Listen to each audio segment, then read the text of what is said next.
Some students say recent events have called student self-governance into question. For example, the faculty senate has been looking into the efficacy of the honor code amidst concerns from both faculty and students. Another example is the 3 O Week coordinators who publicly spoke out earlier this year about concerns over whether O Week is truly student-run.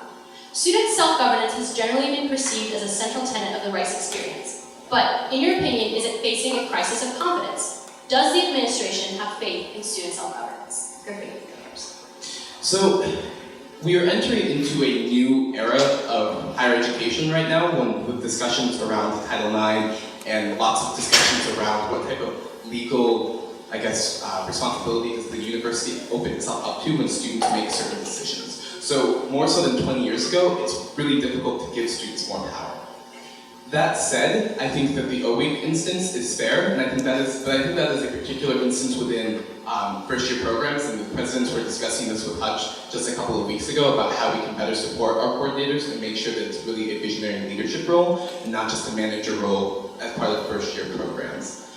In terms of the faculty senate discussion, I think that was because students dropped the ball with student self-governance. We should have stepped up earlier and said, the Honor Council is not functioning properly, let's take a look at it and see what we can do about it. But because we did not do that, we just neglected our responsibility, the faculty senate stepped in.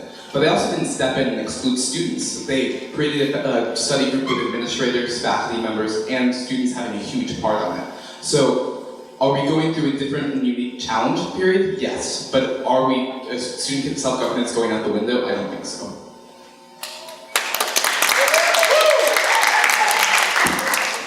I will agree with Griffin on a lot of the points that he brought up. I think that specifically in the sense of the Honor Council faculty-run working group, they are including students in the conversation, and I do think that although this is something that students didn't address, they're being included in the process and the discussion right now. In terms of the, crisis of self-governance, I think that Griffin is right in saying that there are a lot of different things that are happening in this time and that we have to follow a lot of different policies and a lot of different regulations. And although I wasn't an O-Week coordinator, I can really identify with a lot of the frustration that they feel in giving this, and the administration giving them this responsibility, but then them feeling as if they aren't being trusted with making the decisions that they feel are really going to impact positively the new students' rights experience. And being somebody in self-government, or being in student government, I highly identify with that. And I think that that's really an indication of, a bigger problem on campus in terms of collaboration between students and administration.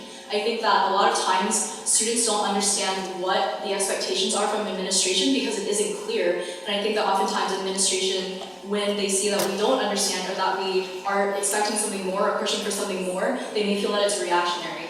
And I think that that's really the basis of a lot of the tension that there is in terms of collaboration between students and administration. And really understanding what is it that administration is expecting from us, and do we agree with that as a student body? Is that what's best for our Rice experience and for future Rice experiences? And what can we do to either work with it or fight for something more that we want?